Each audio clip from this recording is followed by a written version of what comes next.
40వ రోజు దేవుని యొక్క వాక్యాన్ని చదువుకుందాం. ఎస్తేరు గ్రంథము 6వ అధ్యాయము. ఆ రాత్రి నిద్ర పట్టకపోయినందున రాజ్యపు సమాచార గ్రంథం తెమ్మని రాజు ఆజ్ఞ ఇయ్యగా అది రాజు ఎదుట చదివి వినిపింపబడెను. ద్వారపాలకులైన బిక్తాను, తెరేషు అను రాజు యొక్క 2 నపుంసకులు రాజైన అహష్వేరోషును చంప యత్నించిన సంగతి మొర్దెకై తెలిపినట్టు అందులో వ్రాయబడి ఉండెను.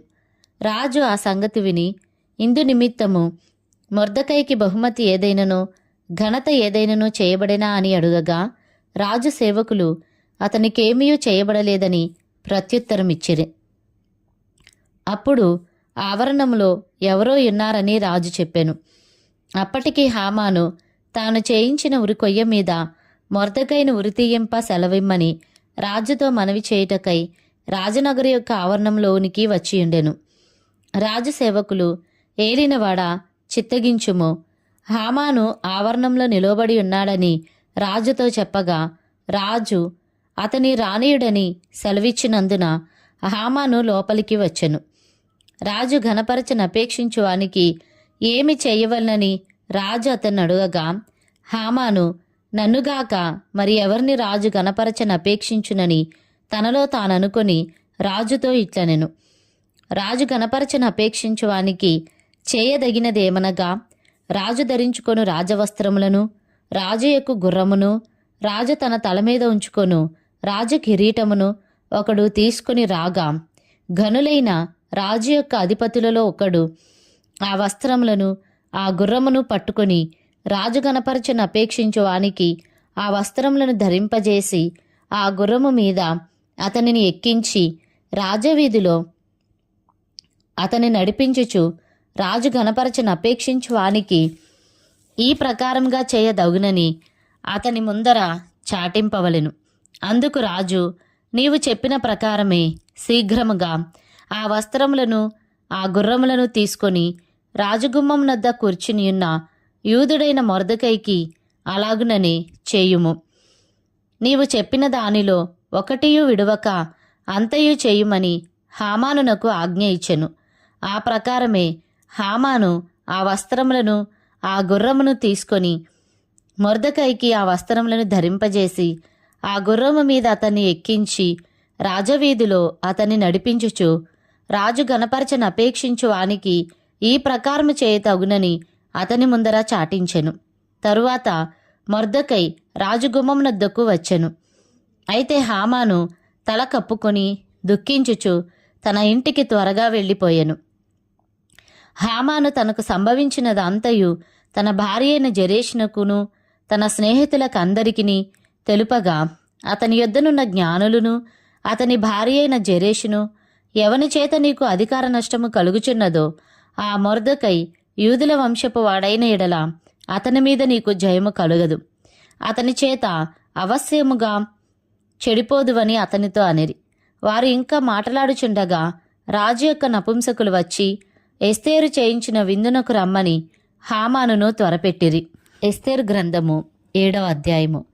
రాజును హామానును రాణి అయిన ఎస్తేరు నొద్దకు విందునకు రాగా రాజు, ఎస్తేరు రాణి, నీ విజ్ఞాపన ఏమిటి? అది నీకు అనుగ్రహింపబడును. నీ మనవి ఏమిటి? రాజ్యంలో సగం మట్టుకైనను నీకు అనుగ్రహించెదనని 2వ నాడు ద్రాక్షారసపు విందులో ఎస్తేరుతో అనెను. అప్పుడు రాణి అయిన ఎస్తేరు ఇలాగూ ప్రత్యుత్తరమిచ్చెను. రాజా, నీ దృష్టికి నేను దయపొందిన దాననైన ఎడల రాజువైన తమకు సమ్మతి అయితే నా విజ్ఞాపనను బట్టి నా ప్రాణమును నా మనవిని బట్టి నా జనులను నాకు అనుగ్రహింపబడుదురుగాక. సంహరింపబడుటకును హతము చేయబడి నశించుటకును నేనును నా జనులను కూడా అమ్మబడిన వారము. మేము దాసులముగాను దాసురాండ్రముగాను అమ్మబడిన ఎడల నేను మౌనంగానుందును. ఏలైనగా మా విరోధిని తప్పించుకునుటకై మేము రాజవగు తమరిని శ్రమపరచుట యుక్తము కాదు. అందుకు రాజైన అహష్వేరోషు ఈ కార్యము చేయుటకు తన మనస్సు దృఢపరుచుకున్నవాడెవడు? వాడేడి అని రాణియగు ఎస్తేరును అడుగగా ఎస్తేరు, మా విరోధియగు ఆ పగవాడు దుష్టుడైన ఈ హామానే అనెను. అంతటా హామాను రాజు ఎదుటను రాణి ఎదుటను భయాక్రాంతుడాయెను. రాజు ఆగ్రహమొంది ద్రాక్షారసపు విందును విడిచి నగరు వనమునకును పోయెను.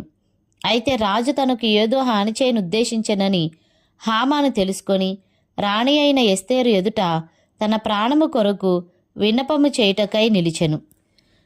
నగరు వనంలో నుండి ద్రాక్షారసపు విందు స్థలమునకు రాజు తిరిగి రాగా ఎస్తేరు కూర్చుండి ఉన్న శయ్య మీద హామాను బడియుండుట చూచి, వీడి ఇంటిలో నా సముఖము ఎదుటనే రాణిని బలవంతము చేయినా అని చెప్పెను. ఆ మాట రాజు నోట రాగానే బంటులు హామాను ముఖమునకు ముసుగు వేసిరి. రాజు ముందర నుండు షండులలో హర్బోనా అనునొకడు, ఏలినవాడా చిత్తగించుము, రాజు మేలు కొరకు మాటలాడిన మొర్దెకైని ఉరితీయుటకు హామాను చేయించిన 50 మూరల ఎత్తుగల ఉరికొయ్య హామాను ఇంటి యొద్ద నాటబడి ఉన్నదనగా రాజు దానిమీద వాని ఉరితీయుడని ఆజ్ఞ ఇచ్చెను. కాగా హామాను మొర్దెకైకి సిద్ధము చేసిన ఉరి కొయ్య మీద వారు అతనినే ఉరితీసిరి. అప్పుడు రాజు యొక్క ఆగ్రహము చల్లారెను. ఎస్తేరు గ్రంథము 8వ అధ్యాయము. ఆ దినమున రాజైన అహష్వేరోషు యూదులకు శత్రువైన హామాను ఇంటిని రాణి అయిన ఎస్తేరునకిచ్చెను.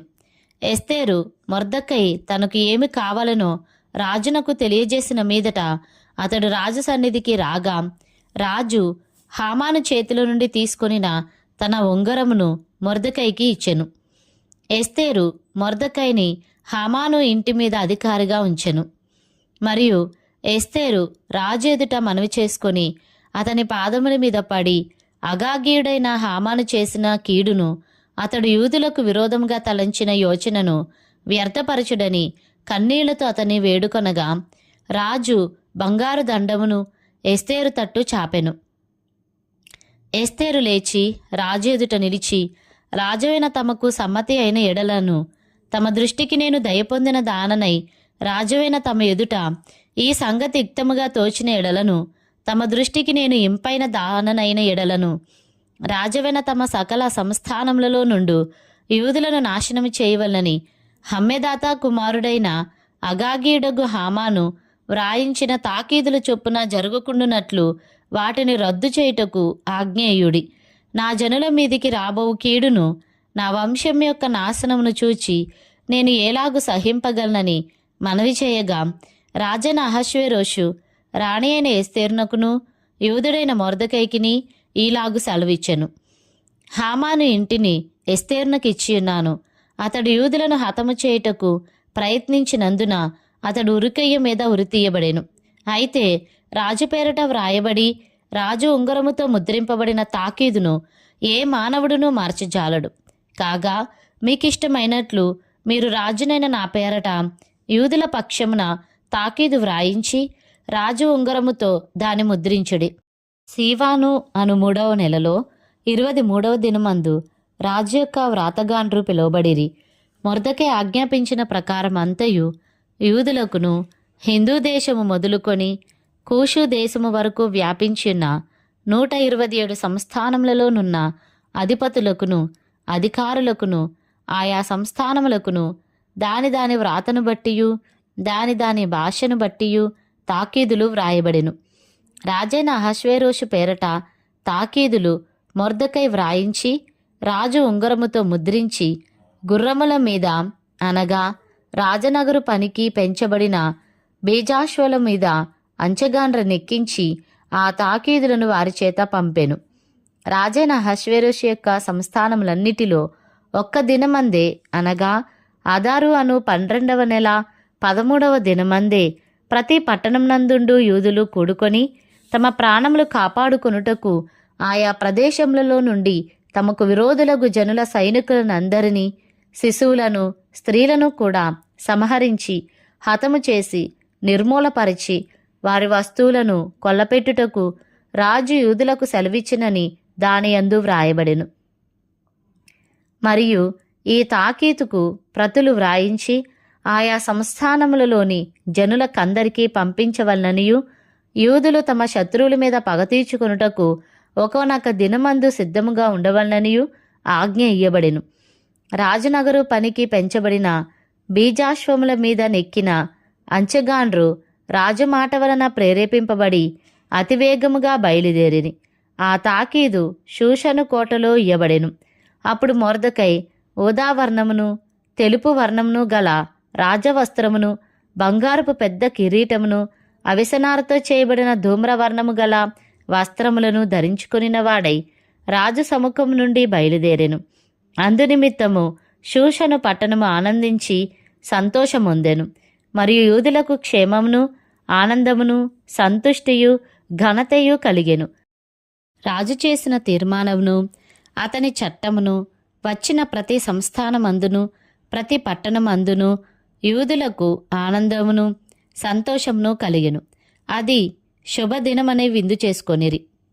మరియు దేశ జనులలో యూదుల ఎడల భయము కలిగెను గనుక అనేకులు యూదుల మతము అవలంబించిరి. ఎస్తేరు గ్రంథము 9వ అధ్యాయము.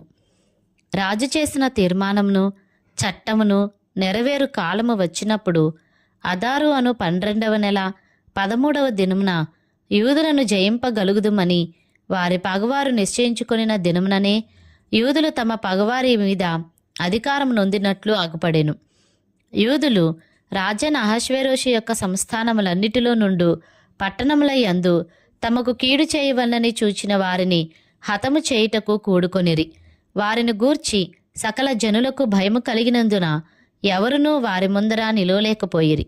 మొర్దెకైను గూర్చిన భయము తమకు కలిగినందున సంస్థానముల యొక్క అధిపతులను, అధికారులను, ప్రభువులను, రాజు పని నడిపించువారును యూదులకు సహాయము చేసిరి. మొర్దెకై రాజు యొక్క నగరులో గొప్పవాడాయెను. ఈ మొర్దెకై అనువాడు అంతకంతకు గొప్పవాడగుట చేత అతని కీర్తి సంస్థానములన్నిటి యందు వ్యాపించెను. యూదులు తమ శత్రువులనందరినీ కత్తివాత హతము చేసి వారిని నాశనము చేసి మనస్సు తీరా తమ విరోధులకు చేసిరి. షూషను కోటయందు యూదులు 500 మందిని చంపి నాశనము చేసిరి.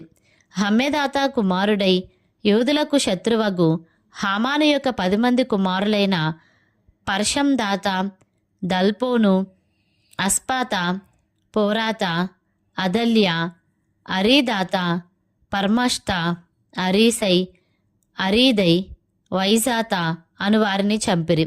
అయితే కొల్ల సొమ్ము వారు పట్టుకొనలేదు. ఆ దినమున షూషను కోటయందు చంపబడిన వారి లెక్క రాజునకు తెలియజెప్పగా రాజు రాణి అయిన ఎస్తేరుతో, యూదులు షూషను కోటయందు 500 మందిని, హామాను యొక్క 10 మంది కుమారులను బొత్తిగా నాశనము చేసి ఉన్నారు. రాజు యొక్క కొదువ సంస్థానములలో వారు ఏమి చేసి ఉందురో ఇప్పుడు నీ మనవి ఏమిటి? అది నీకు అనుగ్రహింపబడును. నీవు ఇంకనూ అడుగునదేమి?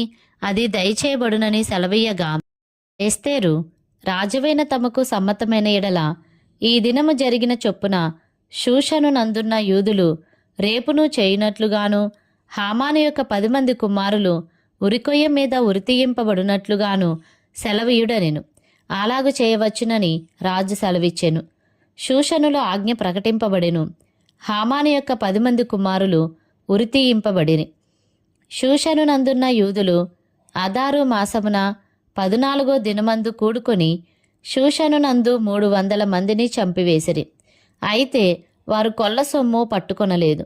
రాజు సంస్థానముల యందుండు తక్కిన యూదులు కూడుకొని తమ ప్రాణములను రక్షించుకొనుటకై పూనుకొని అదారు మాసము 13వ దినమందు తమ విరోధులలో 75,000 మందిని చంపివేసి తమ పగవారి వలన బాధ లేకుండా నెమ్మది పొందిరి. అయితే వారును కొల్ల సొమ్ము పట్టుకొనలేదు. 14వ దినమందును వారు నెమ్మది పొంది విందు చేసుకొనుచు సంతోషముగా నుండిరి. షూషను నందున్న యూదులు ఆ మాసమందు 13వ దినమందును 14వ దినమందును కూడుకొని 15వ దినమందు నెమ్మది పొంది విందు చేసుకొనుచు సంతోషముగా నుండిరి. కాబట్టి ప్రాకారములు లేని ఊళ్ళలో కాపురమున్న గ్రామవాసులైన యూదులు అదారు మాసము 14వ దినమందు సంతోషంగా నుండి అది విందు చేయదగిన శుభదినమనుకొని ఒకరికొకరు బహుమానములను పంపించుకొనుచూ వచ్చిరి. మొర్దెకై ఈ సంగతులను గూర్చి రాజైన అహష్వేరోషు యొక్క సంస్థానములన్నిటికీ సమీపముననేమి దూరముననేమి నివసించియున్న యూదులకందరికీ పత్రికలను పంపి, యూదులు తమ పగవారి చేత బాధపడక నెమ్మది పొందిన దినములనియు, వారి దుఃఖము పోయి సంతోషము వచ్చిన నెల అనియు, వారు మూల్గుట మానిన శుభదినమనియు, ప్రతి సంవత్సరము అదారు నెల యొక్క 14వ దినమును 15వ దినమును వారు ఆచరించుకొనుచు, విందు చేసుకొనుచు, సంతోషముగా నుండి ఒకరికొకరు బహుమానములను, దరిద్రులకు కానుకలను పంపతగిన దినములనియు వారికి స్థిరపరిచెను. అప్పుడు యూదులు తాము ఆరంభించిన దానిని మొర్దెకై తమకు వ్రాసిన ప్రకారముగా నెరవేర్చుదుమని ఒప్పుకొనిరి. యూదులకు శత్రువగు హమ్మెదాతా కుమారుడైన అగాగీయుడగు హామాను యూదులను సంహరింపదలచి వారిని నాశనపరిచి నిర్మూలము చేయవలనని